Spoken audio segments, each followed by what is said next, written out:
Hello，大家好，我係阿東啊。我哋今日咧就分享下2025年1月到9月嘅一個終身樓市網簽數據。咁1月到9月嘅係網簽咗11,966套，平均每個月嘅一個網簽量咧就係1330套嚇。按照呢個網簽套數嚟計咧，1月到9月嚇表現最好嘅就係神灣嘅遠洋繁花里嚇，一共咧就係網簽咗615套。喺呢個1月到9月咧，佢係排名第一嘅。咁當然啦，呢個遠洋繁花里咧，佢就可以做呢個低首期嘅嚇，可以做幾萬蚊就可以上車。我哋有一段時間5000可以上車嚇。咁第二名呢，就係華發君山水，華發君山水呢，就係網簽咗577套。咁呢個係第二名。不過呢個華發君山水呢，佢就係冇低首期嘅，依家都降咗價嚇。其實就算係15%嘅一個首期呢，因為佢嘅一個總價比較低嚇，比較低，所以呢，嚇都係首付6、7萬。咁我哋呢度都有回贈嚇，所以呢都係4、5萬到嘅。咁第三名呢，就係錦繡國際花城喺滕州鎮嚇，咁網簽咗439套。呢個錦繡國際花城都可以做低首期啊嚇。咁呢個樓盤呢，佢依家推緊呢個第4代住宅，其實係新規產品啦。咁價錢冇點喐㗎，冇咩大變化，就係呢個盤啊都可以做呢個低首期，但係交樓嘅時間好長啊，基本上係2年嘅時候。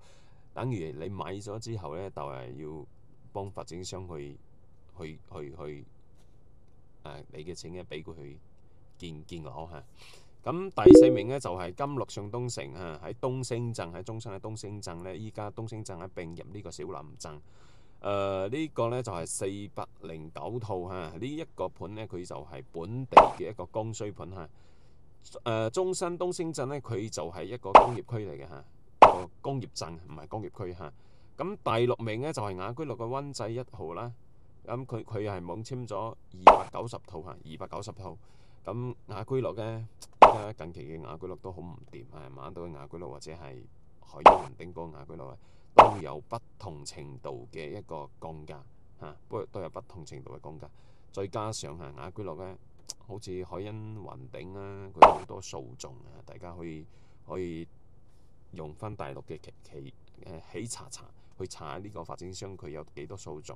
一旦佢有好多訴訟呢，有可能呢就係差人哋嘅供應商嘅材料錢啊、咩錢啦，係嘛，人工錢啦，所以呢都有好大機會會降價嚇。咁我哋都有回贈嘅嚇，都有回贈嘅。好似雅居樂依家係回贈4萬。第7名呢，就係錦繡海港城啦嚇，錦繡海港城呢，就係南朗鎮嘅呢一個盤呢，就係網簽咗254套嚇，254套呢，呢個盤都係可以做呢個低首期，但係就係一個退休養老盤嚟嘅。一般嘅管理嚇，萬捷地產嘅一個管理啊，老實講呢，就麻麻地嚇，一般般啊。好一般嚇，好一般。可以做低首期啦。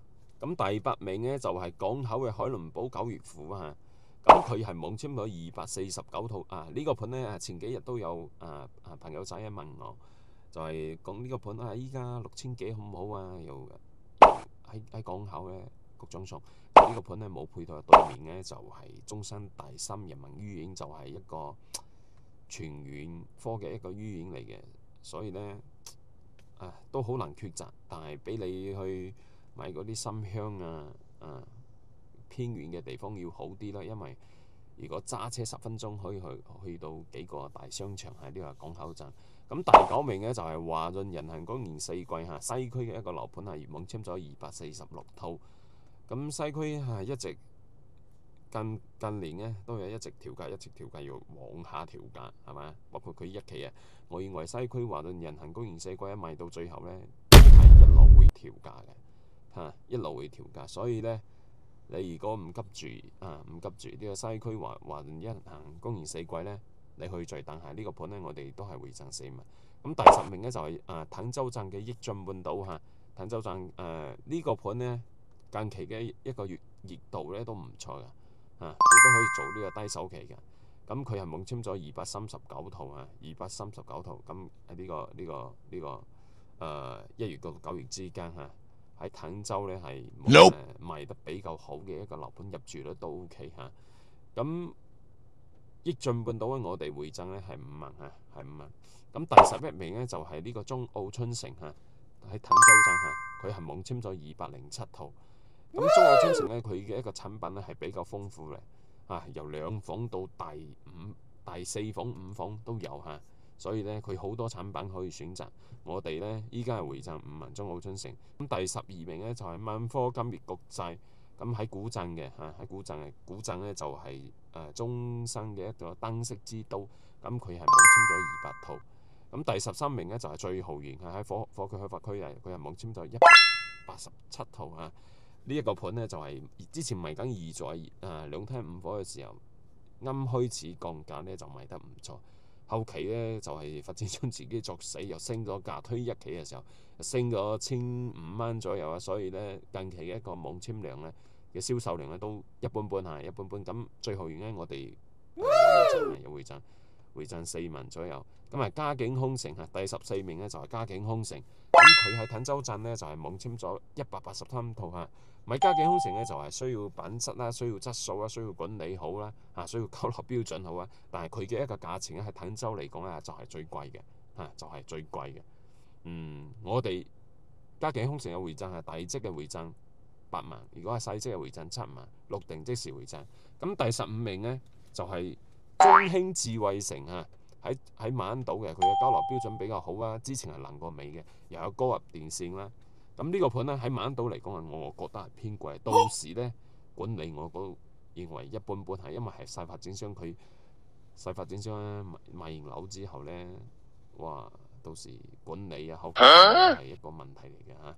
咁佢係網簽咗172套。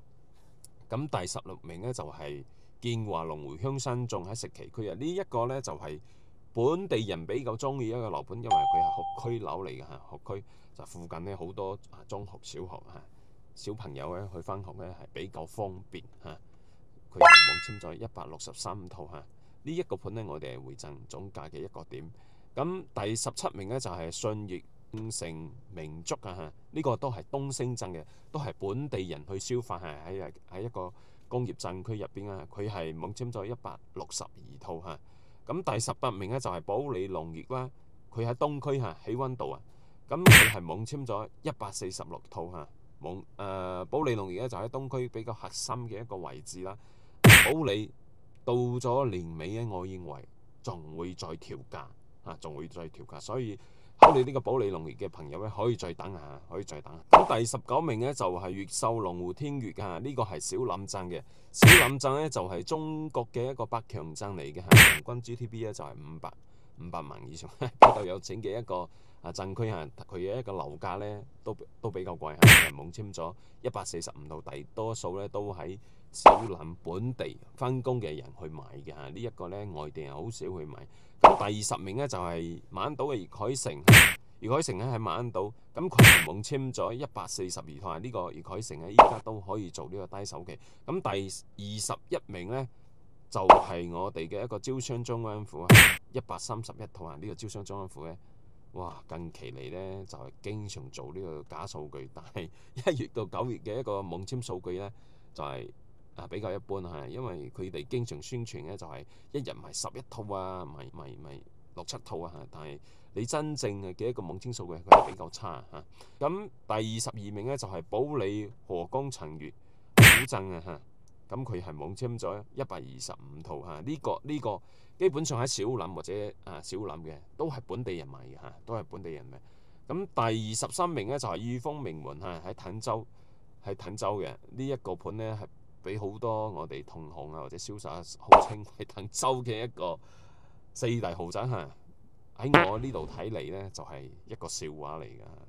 你嘅車位都係亂咁嚟嘅，樓賣得差唔多之後咧就割韭菜所以啲細發展商真係要好小心先得咁第24名咧就係菊城御景花園佢係網簽咗121套嗱，呢個盤佢係有啲可以睇到光景呢個盤都價錢偏貴咁第25名咧就係板符嘅山水印象佢係網簽咗119套呢個山水印象咧質素咧就係非常差基本上買咗嘅人都會後悔但係買呢個盤嘅人都係為咗平去買樓，為咗上車而上車，佢係可以3萬首期。咁我哋呢度咧就係1萬可以上車嚇，1萬可以上車。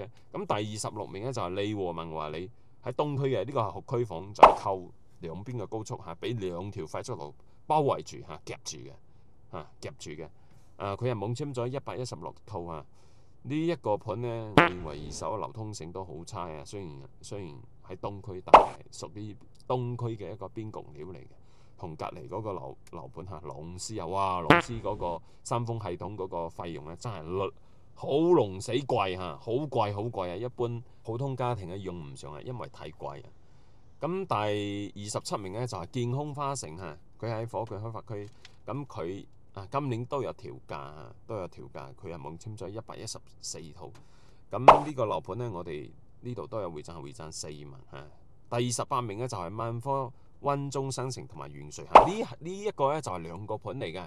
萬科溫中新城同埋萬科元瑞呢係兩個盤，兩個盤呢，佢先成交咗111套啊，可以講呢，晚島嘅萬科呢，佢如果唔降價呢，真係好難成交嚇。喺市場認得嚇，就係表現呢，就係佢嘅一個價錢係比較貴嚇，比較貴。咁第19名呢，就係裕美花園嚇，都係小林鎮嘅，佢係網簽咗108套嚇，108套。咁呢個盤都係本地供需客。咁第10名呢，就係保利天郡同埋中新寶龍城嚇，佢係網簽咗106套嚇，106套。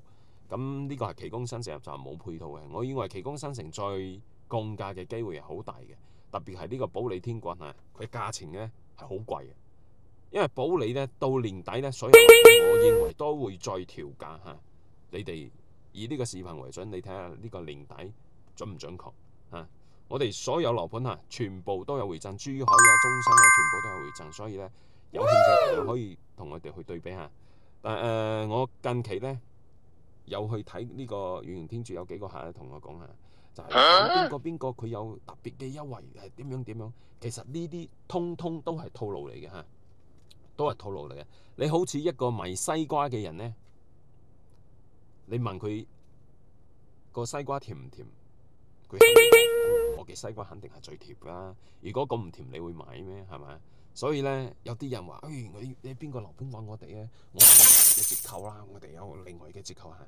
其實呢啲都唔係假嘅，或者喺啲地產商嘅角度嚟睇啊，賣俾 A 又係賣俾 B 又係賣，點解呢個價錢又唔同呢？所以呢啲通通都係套路，都係包裝自己。我哋呢，就係依家我哋公司係做到透明，做到冇套路，做到降低你嘅成本係回贈，即時回贈俾你做定金地做首期咧，就係降低你嘅成本，完全冇套路。喺發展商嗰度係幾錢就係幾錢，唔會話包裝自己嚇，唔會話包裝自己，係嘛？要日日做戲，我都為嗰啲人呢覺得，我都覺得佢哋好攰啊嚇。所以呢，任何樓盤呢，其實你揾邊個去買都係一樣嘅，喺價錢角度嚇。只不過你先去睇呢，例如你一套樓本身就係100萬可以買嘅，你第一次呢，人哋係同你計個價110萬，咁100萬呢，等你真係想落定嘅時候，佢自然會放俾你噶啦。嗰啲都係包裝套路嚟嘅嚇，包括好多政府嘅一個補貼嚇。遠洋天主咧，政府嘅補貼都係包裝出嚟嘅，所以呢，以上就係我嘅一個分析嚇。大家如果對中新樓市有任何嘅一個見解，我哋都可以一齊交流下。咁我哋所有樓盤中新珠海樓盤全部落定即時，老細已經準備咗200萬現金，200萬現金，所以呢，係有呢個實力嘅嚇。咁呢集視頻就到呢個。如果大家中意嘅頻道，可以分享出去俾你嘅朋友知道嚇。拜拜。